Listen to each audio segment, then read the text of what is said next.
Hey, and welcome back. I'm Ollie, and today I'm going to be running you through what I'm doing in regards to a warm-up to get primed ready for a deadlift and back-based workout. It's only going to take no more than 5 minutes. A necessary requirement to make sure my hips are primed, ready, as well as getting the back and lats activated. So follow along. I'm going to be starting off with a mat laying down on my back, and it's going to start with some spinal-based rotation. So I'm going to lay down onto my back. I'm going to take my hands out level with the chest flat to the floor. Legs up at 90 degrees. And I'm going to slowly allow those knees to drop one direction. Once I get to my bottom position, I'm going to allow those knees to drop to the other direction, and my head goes the opposite way. I try to make sure my hands, my palms in particular, stay flat to the floor. And if I want to increase this movement, I can just apply a little bit of pressure, pushing down on my knee, and extend that arm out across the floor. My head still goes the opposite way from my legs. A little bit of pressure on my knee, and I extend my arm out across the floor. Sometimes I get a few clicks or crunches, kind of feels good. Ooh, there's a nice little pop, click and crunch. Ooh.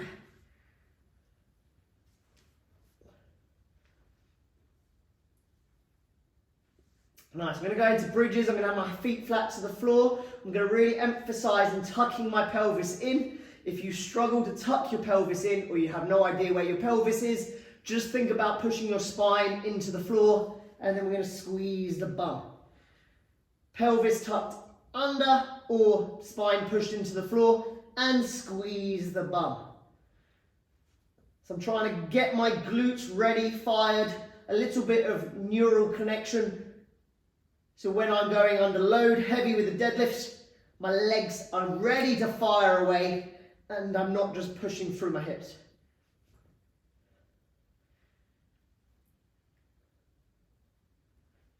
To help open up my hips, I'm going to do some 90-degree rotations, both legs at 90 degrees, 90 degrees.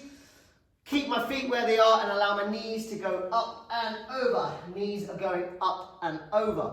If you have a relatively good range of movement for your hips, you might try and do it without your hands, which you can see I'm struggling with. If you're still finding that relatively easy, you can take both legs out at more of a 45 degree angle, and that should make it a little bit more harder as my hips are on fire. I can increase this movement by adding a little bit of a hip thrust coming up, driving those hips forward. But if you don't have the mobility from the first exercise, which is the 90-90, you're likely not going to be able to do this.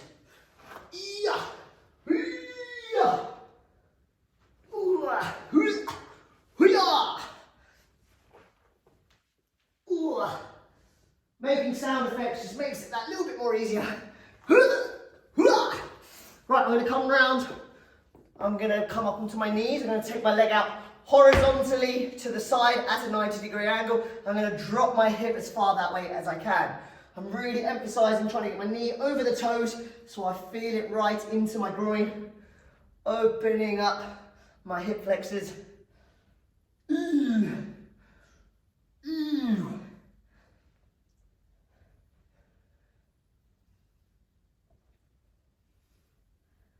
And of course, I'm going to do the exact same on the other side. My left side's always a little bit worse.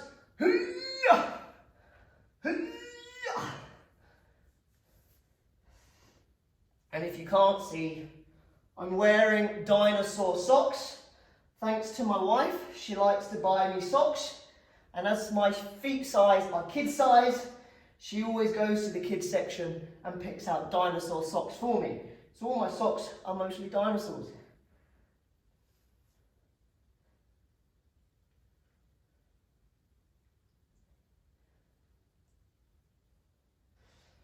Right, I'm going to work on a little bit of cat-cow. I'm going to take my spine as high as I can. Protracting, rounding up the shoulders as I pull the shoulder blades back and drop my bum away. This is helping with a little bit of thoracic release. Thoracic is more of the upper spine. You have 12 thoracics, you have 12 pairs of ribs. Each rib connects to the thoracics. I'm very tight through my thoracics. I'm just giving a little bit of mobilization within that region, which should help when I come to do my weighted pull-ups later on.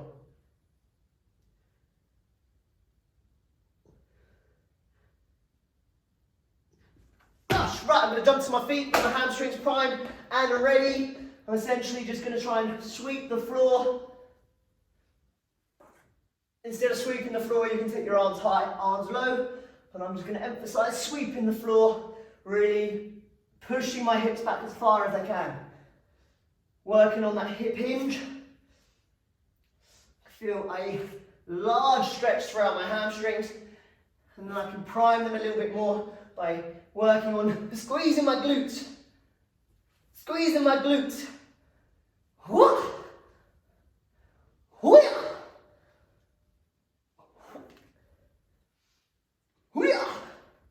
Good. 1 foot forward, toe up. And again, I'm going to sweep the floor. 1 foot forward, toe up, sweep the floor. Hoo-yah. Hoo-yah. Hoo-yah. Hoo-yah. Good. Now my hamstrings are getting a little bit more warmer. I'm going to drive my hips forward, and then I'm going to sit back, straightening out that leg. Hip goes forward, sitting back. Hip goes forward, sitting back. Now I've got quite tight hamstrings, so this one is the most uncomfortable for me. As I sit back, I'm like, ooh, ah, ooh, ah. What? Nice, switching side. Hip goes forward, sit it back. Hip goes forward, sit it back.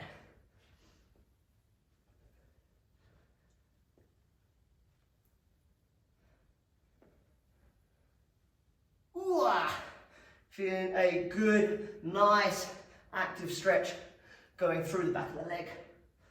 But now I'm ready. I can prime myself with a bar to get ready with my deadlifts.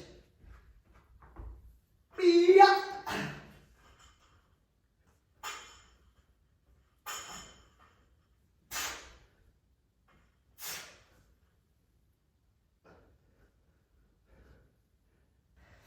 Now my legs feel ready, primed, warmed, activated, ready to go. Just going to get my back a little bit more activated. Going to do some quick scapular retractions, which is where I'm pulling my shoulder blades down as much as I can. So I'm going to really emphasize on squeezing my shoulder blades down and back, and extending and stretching them back out. Shoulder blades down and back, extending and stretching them out.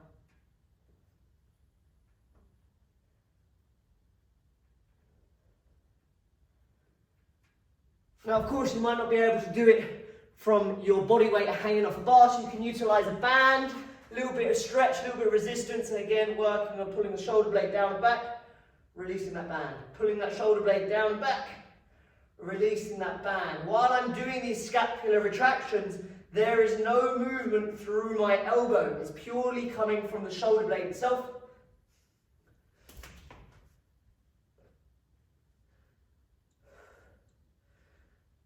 Really trying to get as much of that shoulder blade tucked down and back as much as I can.